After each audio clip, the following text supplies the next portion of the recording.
Hello everybody and welcome to another Doctor Who review. This time I'm reviewing another 8th Doctor Big Finish audio, The Time of the Daleks.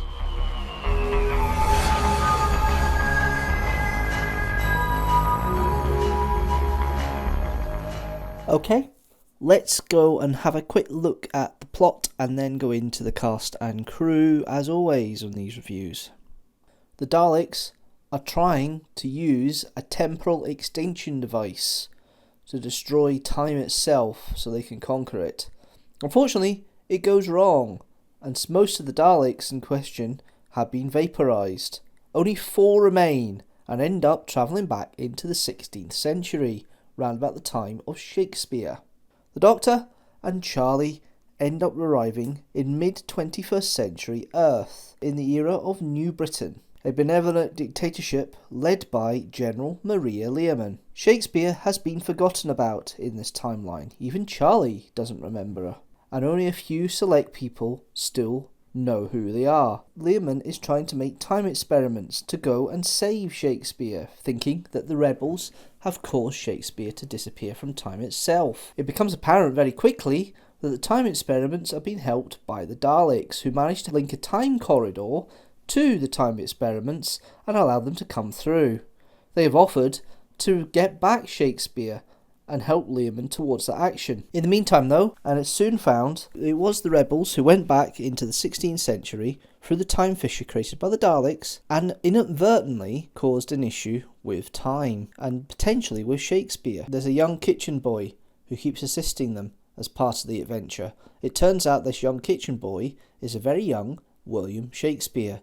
Taking him out of his own time into the modern world has caused the timelines to become more probable that Shakespeare is removed from history. Learman becomes more and more determined in between all the machinations of the Doctor and Charlie trying to stop the experiments from going ahead, and ends up being taken on by the Daleks, turning into a Dalek to become the Dalek pilot, to get the Daleks with their temporal extinction device back up and running again.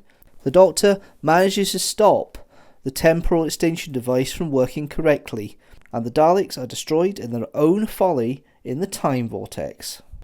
Alright, that's the plot for The Time of the Daleks. Let's go in and have a look at some of the cast of this story. We start off, of course, with the Doctor, played by Paul McGann. This one is interesting for the characterisation of the Doctor. It's still got all the traits of the 8th Doctor we've had, the suave, sophistication, the joy for life. But there's also a kind of cynicism in this one because the Doctor knows the Daleks of old and knows they're up to something. And it's trying to play mischievous with them but still keeping everybody safe. The way the 8th Doctor navigates that through the script really works, and I think it's really well played and well done. It's a different side to the 8th Doctor where we get to see a bit more of the heavy stuff and the hard stuff from him. He has had that with some of the adventures I've listened to, but this is probably the most attuned version I've had so far from the 8th Doctor, and it does work really well. We then got Charlie, played by India Fisher. Charlie's kind of like the B-plot character here. She's with the master clock that's used for the time experiments that Learman's got. She seems to be the way the master clock is working. She has adventures with Viola and the Resistance and is there as that side of it. But the Daleks are using her as a pawn, as a hostage, to get the Doctor to comply and help them to fix things when it comes to the time machine experiment the Daleks needing for the temporal extinction device. But India Fisher has a good role here and it plays it very well. And there is a cynicism in Charlie here, the way the Daleks are working with her, and it really works quite well. I love the fact that she's kind of not quite coming into her own, but she's certainly a lot more established as a companion here, and it seems that she's not just Doctor all the time. She has a bit of agency about her. She recognises the Doctor is very wary of the Daleks and tries to work on that basis, but she's also very much wanting to stop Learman because she knows what Learman doing is wrong, and it seems really weird. Even though she doesn't understand who Shakespeare is, she does understand that this is the wrong point in time, and big thing could change here in the way of whole world history if she doesn't help to try and stop what's happening. Then we have the guest cast, and we have General Maria Learman, played by Dot Smith. I like the way Learman comes across. She seems to have a kind of, I don't know if there's a Thatcherite element to her, but there does seem to be a kind of I'm a woman, I know what's happening, I want to be in control and I need command. She has an obsession with Shakespeare and loves Shakespeare to bits and loves quoting things throughout the story. But the character of Lehman is played very well by Dot Smith, and I quite like the way the character comes across. It's a nice villain of the piece. It really works for me in that respect. Lehman seems to have an on-off relationship with her niece, Viola, played by Nicola Boyce. Viola is certainly very much independent. She doesn't quite trust her aunt's instincts with the whole thing about trying to save Shakespeare, as part of the resistance that's trying to stop Lehman in her tracks, because Lehman has effectively called off a general election and obviously effectively trying to have some authoritarian power. For that basis, it works. We've then got Major Ferdinand, played by Julian Harries, an interesting commander character. He seems to be the second in command to Lehman, but he does have a cynicism about him. When the resistance come into the base at one point, he lets them go because he knows that they're probably needed as a backup in the future. So Lehman does have kind of split loyalties just a little bit here, and it's interesting how that comes across. We then have the kitchen boy, played by Jem Bassett. Now, Jem Bassett happens to be playing kitchen boy who happens to be a young William Shakespeare, and it's a nice little role for him. It's a nice little start for him, and I quite like the way the character's played, but there's not much to him in this. He's there in the background most of the time.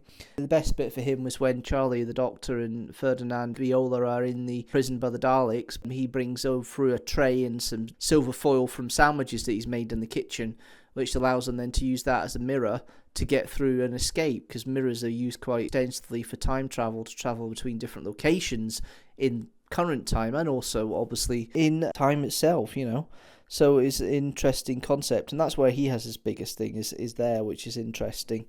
We then have Priestley, played by Mark McDonnell, and Hart, played by Lee Moon, who are the two lead resistance fighters. They work well, quite like the way they've come across. They're nice characters. They're not quite heavies, but they've got that kind of similar feeling to them, which was interesting. It does work for this, and I think it's quite nice the way they come across as happy-go-lucky, but just normal people trying to fight for saving humanity and saving Shakespeare. I think it works quite well. We've then got the Dalek voices. Now, obviously, Nicholas Briggs is the main voice, and he is starting to establish the voice very well here, and it's becoming recognisable to the Dalek voice he does in the TV series a few years later now. The Emperor voice, I think, works really well. He's still not quite as nuanced when it comes to some of the other voices from some of the other Daleks. They all sound a bit samey a little bit. Supreme Dalek sounds a little bit different, but when it comes to the actual... It's just the Emperor and Supreme Dalek, and the rest of them all sound the same, which is interesting. He's quite good at having different characterizations of Dalek in the TV series, and he's still trying to find his way there, I think, a little bit. But Clayton Hickman is the other Dalek voice, and he doesn't sound good at all. I thought it was Alistair Locke to start with, but it doesn't work for me. It just doesn't work for me. It seems a bit off and a bit wrong. Yeah, it's not the greatest contribution from Clayton Hickman here, and I don't know if he does any more Dalek voices. It doesn't seem right. It doesn't feel right. The ring modulator effect and everything works with Nicholas Briggs, but for some reason it doesn't seem to work with Clayton Hickman. And yeah, you can tell, and it doesn't quite work for me in that one to put the Daleks across. You can tell it's a Dalek, but it doesn't seem like a very strong Dalek, like a Roy Skelton type sound or a Nicholas Briggs type sound. Or even a Peter Hawkins and David Graham type sound of a Dalek. It's quite weak, and it's just like somebody speaking with the voice modulator, but not actually doing the performance within it, which is what Nicholas Briggs is very good at doing. We then have the crew. It's written by Justin Richards. Now, Justin Richards is pretty good at having a solid story, and this is a solid story. The whole idea of the time travel, the Daleks, and the Daleks trying to manipulate time.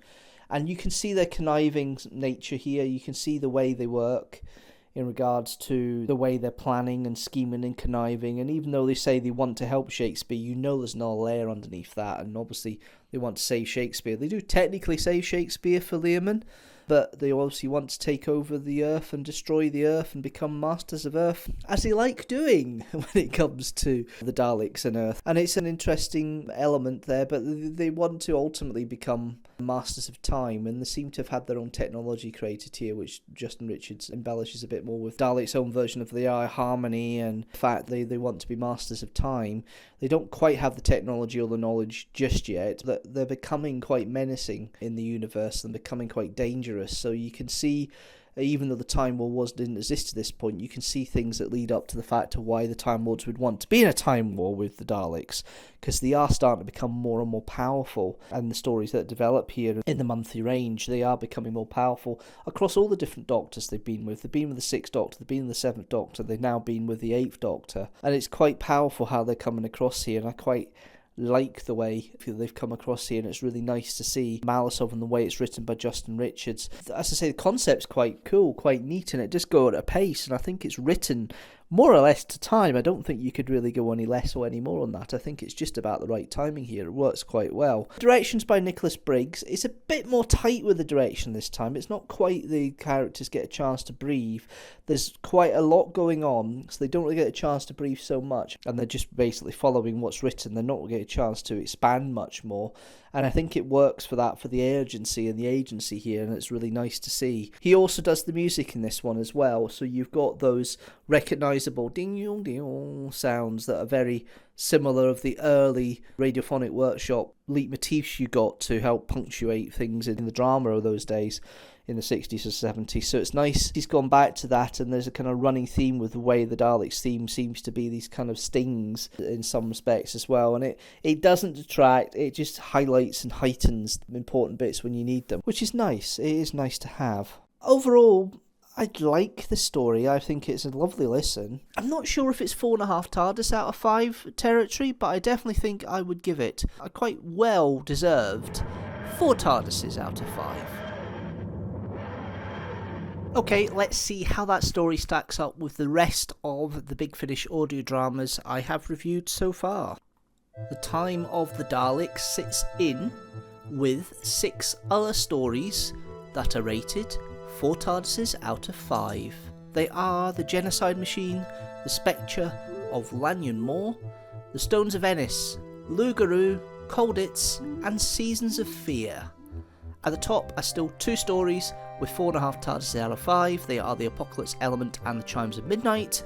And at the bottom are still 3 stories with 3 TARDISes out of 5. They are The Land of the Dead, Winter for the Adept, and Invaders from Mars. That's it from me. What did you think of The Time of the Daleks? Leave a comment down below. Do you like it? Leave a comment down below. Are you not so keen? Leave a comment down below. And if you like this video, please like it and share it with the hashtag teamstructor, and also hit that subscribe button and the notifications bell so you know when a new video comes out. General rule, there's a new video every second Sunday at 4 PM GMT, but December is weekly videos, and next week is no different. I am at 4 PM GMT next Sunday, the 14th of December, doing a review of Neverland. Hopefully you can join me for that. Thanks very much for watching and listening, of course, and you know what? I'll see you later.